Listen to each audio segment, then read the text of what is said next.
በስመ አብ ወወልድ ወመንፈስ ቅዱስ አሐዱ አምላክ አሜን። ክቡራን ተመልካቾቻችን እንደምን ሰነበታችሁ? ከሳሌም የጉራጌ ሀገረ ስብከት ሚዲያ አጫጭር መረጃዎችን የምናቀርብበት ሰዓት ነው። አብራችሁን እንድትቆዩ በአክብሮት እየጋበዙኝ ወደ መረጃዎች አልፋለሁ። አጫጭር መረጃዎችን የማቀርብላችሁ እኔ አሜን እርቂሁን ነኝ። ተፈጥሮን የሚያዘው የፍጥረቱ ባለቤት ሁሉን ቻይ ልዑለ ባህሪ እግዚአብሔር ስለሆነ ተስፋ ባለመቁረጥ የሆነውን በእምነት መቀበል ይገባል። ብፁዕ አቡነ መልከጼዴቅ ብፁዕ አቡነ መልከጼዴቅ በአበስጊ ወረዳ ለሚገኙ ካህናትና ምዕመናን የአንድ ሳምንት ምህላ እንዲይዙ አሳሰቡ። ብፁዕ አቡነ መልከጼዴቅ የጉራጌ ሀገረ ስብከት ሊቀ ጳጳስ በአበስጊ ወረዳ ለሚገኙ የቤተ ክህነት ጽሕፈት ቤት ሰራተኞች፣ የካህናት ማህበርና ለመላው ምዕመናን ባስተላለፉት አባታዊ መልእክት ወቅታዊውን የዝናብ እጥረት ተከትሎ የመጣውን ችግር በጸሎት ለመሻገር የአንድ ሳምንት ምህላ እንዲይዙ ጥሪ አቀረቡ። ብፁዕነታቸው በመልእክታቸው እንደገለጹት በያዝነው የክረምት ወቅት በወረዳው የዝናብ መዘግየትና ማነስ በመከሰቱ ምክንያት አስቀድሞ የተዘራው የበቆሎ ሰብል ሳይሳካ ቀርቷል።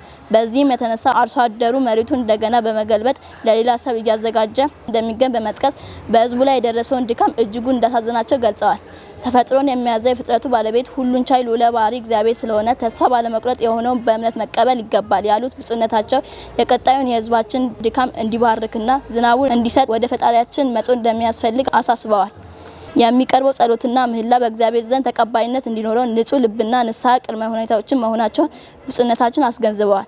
በመሆኑም መላው ምእመናን እና የቤተ ክርስቲያን አገልጋዮች በንጹህ ልብ በመሆን የአንድ ሳምንት ጸሎተ ምህላ እንዲያደርጉ አባታዊ ትእዛዝ አስተላልፈዋል። ብፁዕነታቸው መልእክታቸውን ሲያጠቃልሉ የሐዋርያው ቅዱስ ጳውሎስ መልእክት ወደ ሮሜ ሰዎች ምዕራፍ 12ን በመጥቀስ በተስፋ ደስ ይበላችሁ፣ በጸሎት ጽኑ ያሉ ሲሆን ፈጣሪ የሕዝቡን ድካም አይቶ ጸሎትን እንዲሰማ ተማጽነዋል። ወስብሐት ለእግዚአብሔር።